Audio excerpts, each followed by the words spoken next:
ভৈরব দর্পণ নিউজে আপনাদেরকে স্বাগত জানাচ্ছি। এবারে নিয়ে আসছি একটা বিশেষ সংবাদ।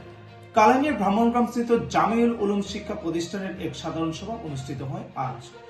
সভায় সিদ্ধান্ত হয় আগামী 31 জানুয়ারি উপত্যকা ভিত্তিক হিফজুল কোরআন প্রতিযোগিতা হবে।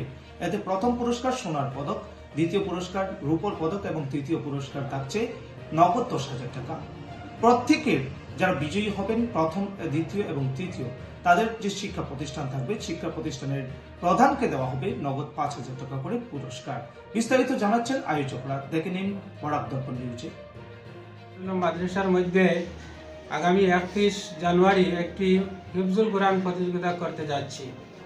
সেই কোরআন প্রতিযোগিতা করার আমাদের উদ্দেশ্য হলো যারা হিফজুল কোরআন মোকাম্মল করেছে, অর্থাৎ যারা কমপ্লিট হাফিজে কোরআন হয়েছেন, তাদেরকে উদ্দেশ্য করে আমাদের এই মুসাবাকাতুল কোরআনের উদ্যোগ, যাতে তাদেরকে আমরা এই কম্পিটিশনের মাধ্যমে তাদের যে প্রতিভা সেটাকে প্রকাশ পায়, এটা উদ্যোগ নিয়েছি।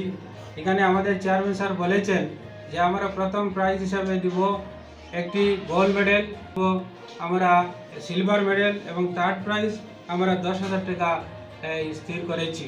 তৎসঙ্গে যারা ফার্স্ট, সেকেন্ড, থার্ড হবেন তাদের প্রত্যেক মাদ্রাসার যিনি অথরাইজড মুআল্লিম থাকবেন ওনাদেরকে আমরা 5,000 টাকা করে আমরা পুরস্কার দিব।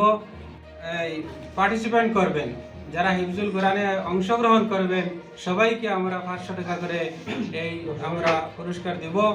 তৎসঙ্গে আমরা আরো 10 জনকে 1,000 টাকা পুরস্কার হিসেবে, সান্ত্বনা পুরস্কার হিসেবে দিব।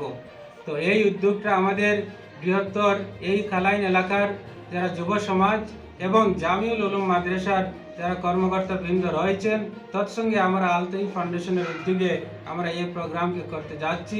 আমরা আজকে এই সাধারণ সভার প্রেস মিট করার উদ্দেশ্য হলো যে সবাই যাতে সাহায্য সহযোগিতা করে আমাদের এই প্রোগ্রাম সহ আমাদের এই মাদ্রাসার সার্বিক উন্নতি হয় এবং সবার সাহায্য সহযোগিতা কামনা করে আমি আবারও